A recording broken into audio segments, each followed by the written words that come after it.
Bonsoir à toutes et bonsoir à tous. Vous m'excuserez, je crois que j'ai oublié de prendre de l'eau.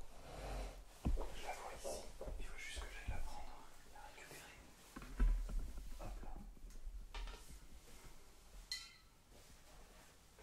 Ok. Hop là. Bon, là on est pas mal. Là je crois qu'on est pas mal.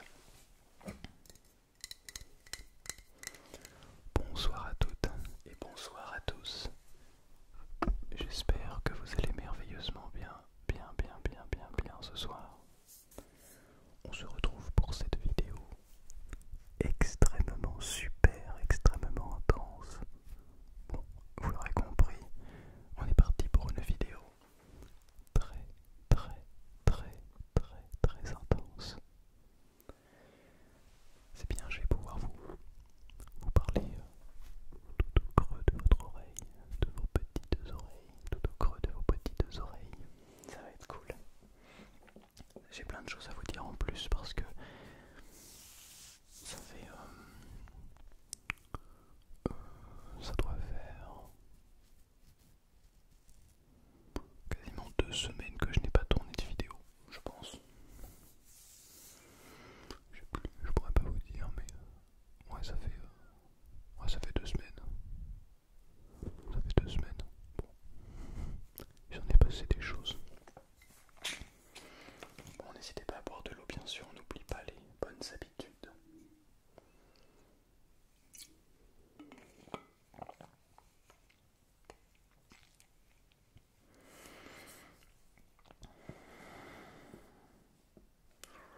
Le frisson.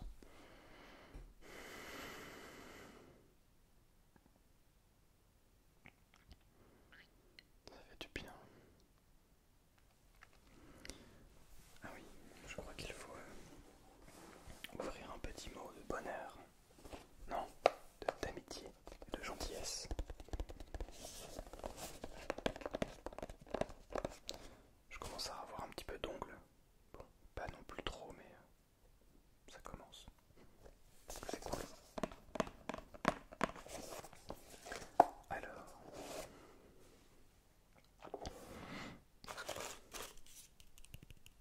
prenons le petit mot d'amitié, de gentillesse.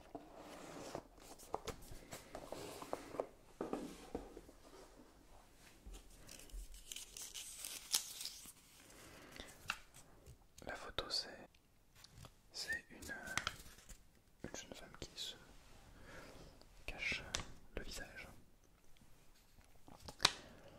Un cœur qui n'est point faux doit aimer ses amis avec tous leurs défauts.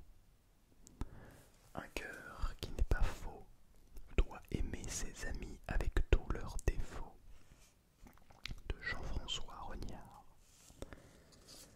Être vrai, mais c'est une chose vraiment pas si simple. Il faut que je parle tout près. Être vrai, être honnête avec soi-même,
quelques jours avant, je crois le 13 pour le concours qui est le 17.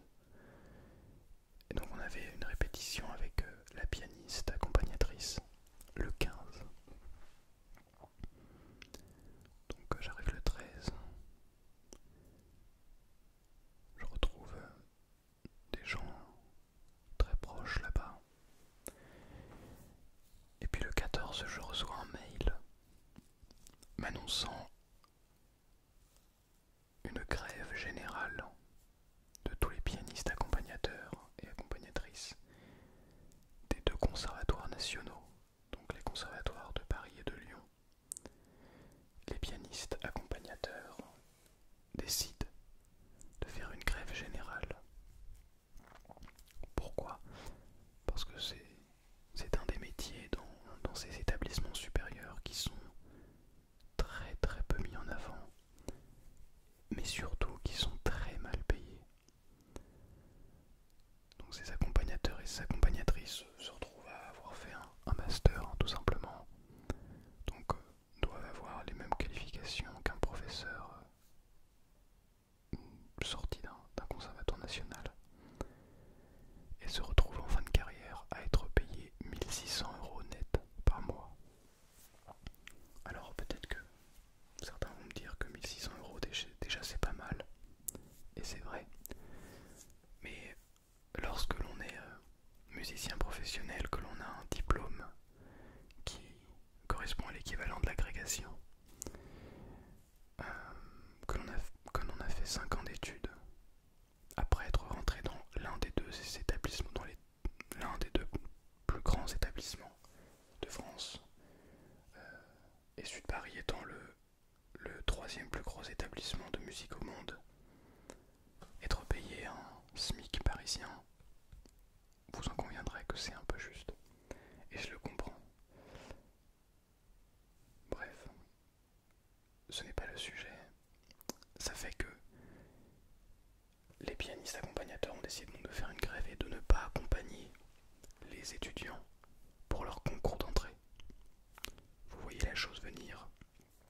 Pour faire respecter l'équité dans toutes les disciplines, les conservatoires nationaux ont décidé de ne faire passer aucun concours d'entrée avec un pianiste ou une pianiste, accompagnateur, accompagnatrice, pour une question d'équité.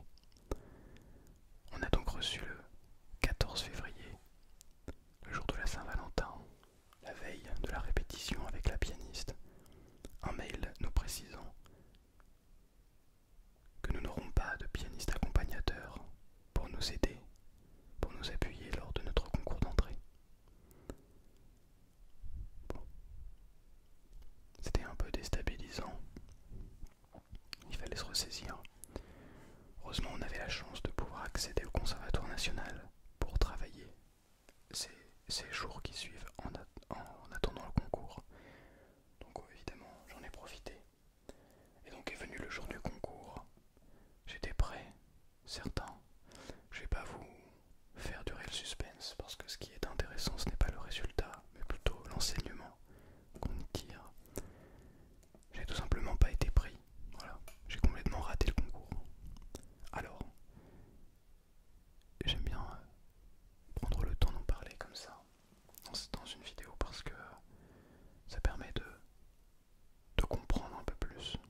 Bon, de ne pas être pris, c'est une chose. De l'avoir raté, c'en est une autre. De le comprendre pourquoi, c'est encore autre chose. J'avais la sensation d'avoir plutôt bien joué, d'avoir fait de la musique, d'avoir pris plaisir pendant le concours. Et j'étais quasi certain de passer au second tour. Et quelle ne fut pas ma surprise lorsque j'ai été refusé pour le second tour. On m'a dit non, non, non, tu ne passeras pas. Voilà. Donc, je n'ai même pas passé le second tour, qui était donc une épreuve évidemment obligatoire pour passer. Pour vous donner un ordre d'idée, on était 13 participants pour ce concours d'entrée au premier tour. Ils en ont gardé 7 pour le deuxième tour, pour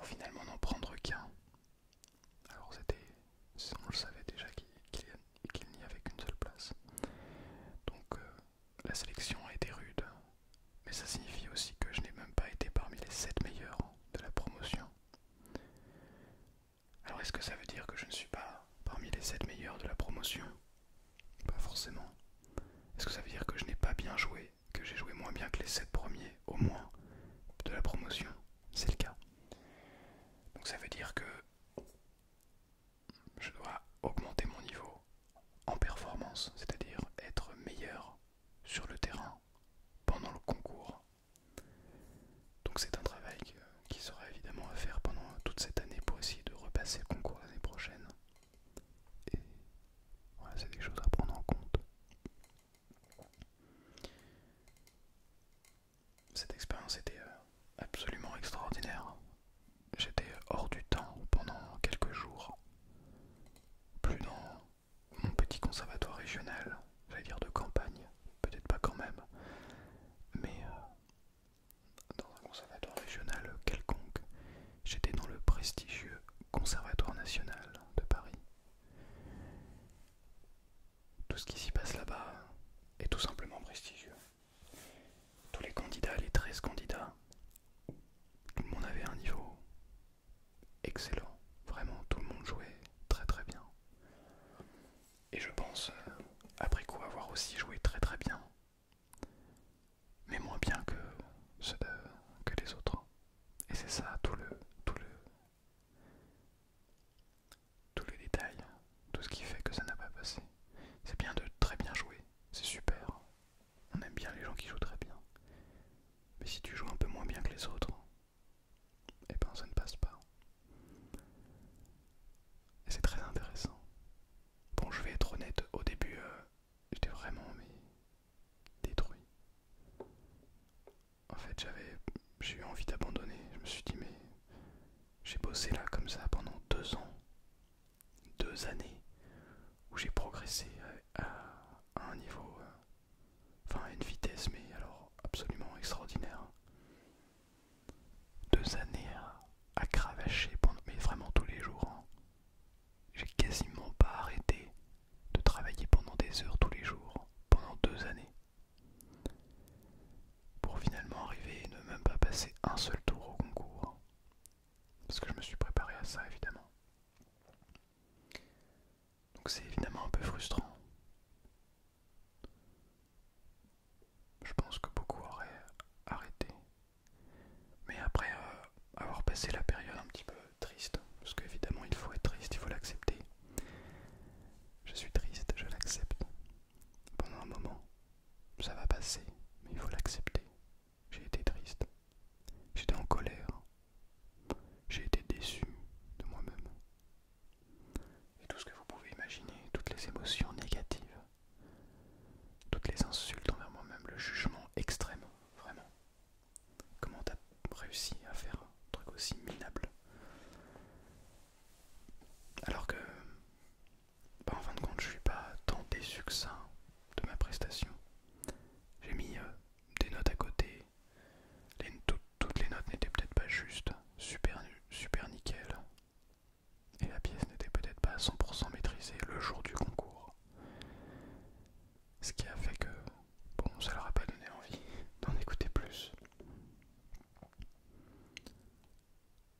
Mais j'ai pris du plaisir. Puis je prends toujours du plaisir à faire de la musique. J'aime ça. J'aime faire de cet instrument. J'aime découvrir des nouveaux instruments.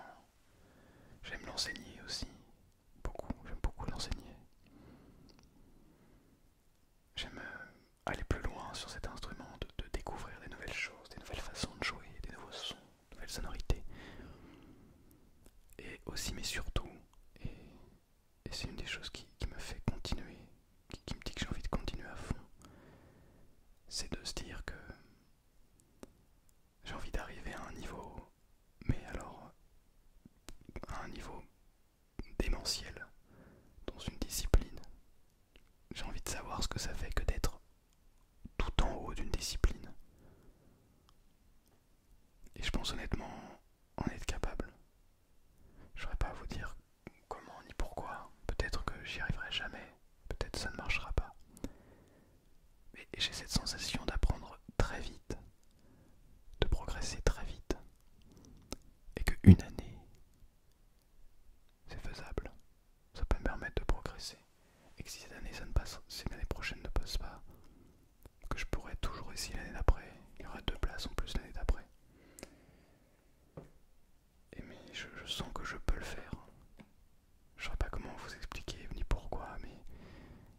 sensation que, en fait, j'ai cette sensation que je suis encore hyper loin d'un très bon niveau.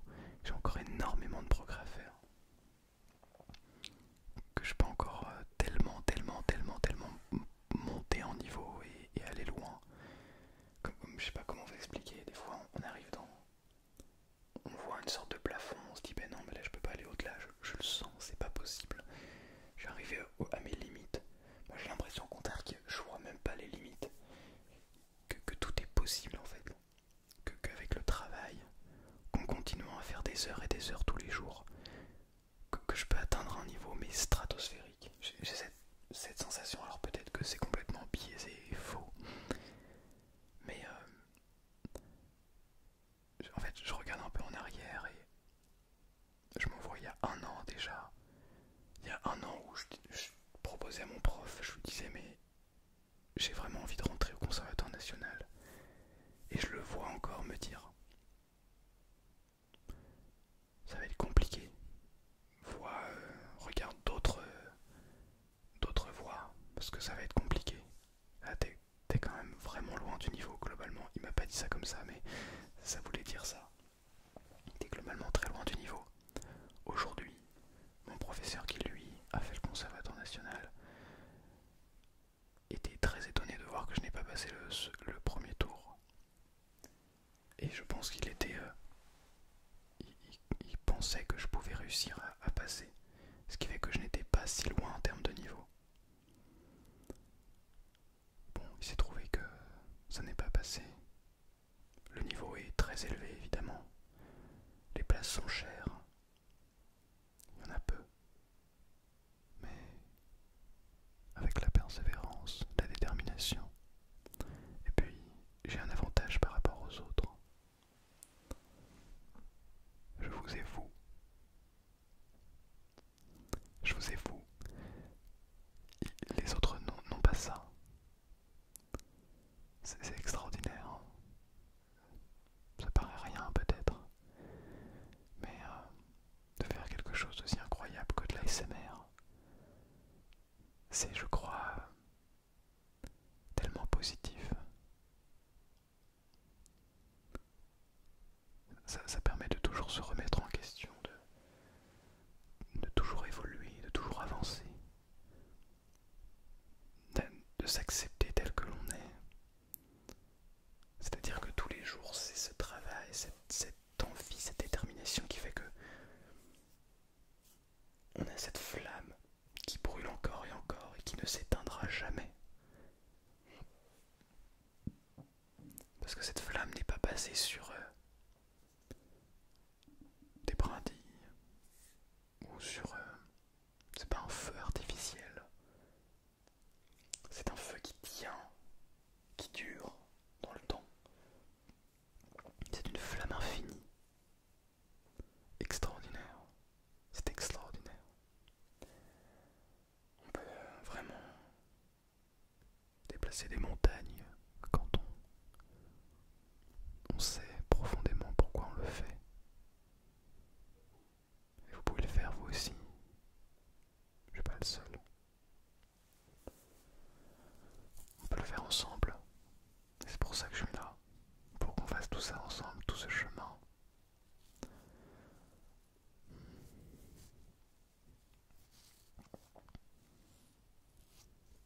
Après coup, je crois que je suis très content d'être allé là-bas. D'avoir fait tout ça. D'avoir essuyé cet échec. C'est un échec cuisant. Parce que j'étais vraiment prêt. C'est assez exceptionnel. J'étais vraiment prêt dans ma tête. J'étais sûr de passer, de réussir. Et finalement, grosse désillusion, comme l'année dernière. L'année dernière, j'ai moins eu le temps de préparer. Cette année, j'ai vraiment pris le temps de préparer, de le faire bien. Il y a même des gens très forts qui m'ont dit des choses très positives. J'étais persuadé. Et puis là, boum, finalement, ça n'est pas passé. Bon. Je pense avoir tiré des conclusions sur peut-être ma préparation qui n'était pas parfaite, j'ai tout simplement encore beaucoup de travail avant d'arriver à ce niveau. Mais en fait j'ai cette sensation que ça ne fait que 2 ans que je travaille pour ça, qu'il y a 2 ans j'étais éclaté au sol, sans exagérer, et qu'aujourd'hui déjà j'ai atteint un niveau qui me permet de presque l'avoir. Ça veut dire que en une année de travail intensif, pourquoi pas? Pourquoi pas moi, finalement?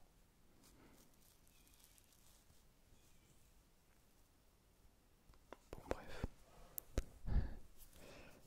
je suis très content de partager ça avec vous. J'essaie de faire le plus possible tout près des micros. Excusez-moi si c'était une vidéo vraiment à cœur ouvert, juste je parle et je raconte ma life. Mais au moins je l'ai pu le faire d'une manière extrêmement intense, très intense.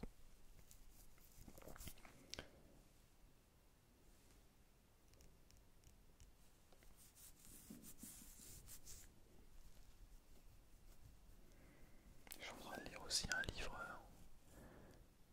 J'ai terminé le livre que je lisais là. Le livre Comment se faire des amis de Dale Carnegie. J'ai terminé le livre. Un livre sur la communication très intéressant. Et je viens de commencer un livre qui s'appelle Le pouvoir du moment présent de Edgar Tolle. Tout ça recommandé, ces 2 livres recommandés par Selma ASMR dans une de ses vidéos. Donc voilà, peut-être que ça vaut rien du tout. Et c'est vraiment très intéressant ce livre. Vraiment, j'adore. J'ai hâte de lire encore. Ça te permet de te plonger dans cet état, mais cet état extraordinaire que tu ressens et juste cet état de bonheur. Juste tu es heureux d'être. Tu cherches plus à avoir, tu cherches plus à posséder, tu cherches à être. Et tu observes tout ce qui se passe autour de toi. Tu observes tous tes sens. Et tu n'es plus dans ce brouillard mental. C'est une sensation que j'ai déjà connue il y a quelques mois de cela, qui est absolument extraordinaire. Et je crois que c'est une sensation qui a beaucoup d'avantages dans la vie. Vraiment. D'être vraiment patient. De toujours apprécier le moment, l'instant présent. Et là je crois que je peux repartir dans cet objectif d'instant présent, dans cette vision du monde. Parce que j'ai remis tout à plat et toutes les bases, c'est-à-dire de dormir suffisamment, de bien manger, de faire du sport, de boire suffisamment, etc. De toutes ces bases de santé que j'ai réussi à remettre. Toutes les sensations de sécurité, évidemment j'ai toutes les échelles de la vie. Et il me manque, là il reste d'aller chercher, de comprendre et d'accepter tout ça, tout. Bref, je parle vraiment trop. Et ça part dans tous les sens, désolé. Mais c'est important, je crois, de revenir et de parler un petit peu. J'en avais besoin. Ça faisait longtemps que je n'avais pas tourné de vidéo et j'en avais besoin. Donc merci. Merci beaucoup d'être là. Merci beaucoup d'être. Vous faites le bonheur des autres, juste en étant. Ne l'oubliez jamais ça. Jamais. Vous êtes une belle personne. Vous êtes des personnes magnifiques. Je ne te vous vois pas. Je vous prends tous dans le même. Comment dire? Je vous prends tous et vous dis que vous êtes toutes et tous, mais vraiment merveilleux. Vous êtes des personnes absolument incroyables. Je pense vraiment. Alors ne changez pas. Soyez encore plus qui vous êtes. Ne soyez pas quelqu'un d'autre, soyez vous-même. Je vous souhaite une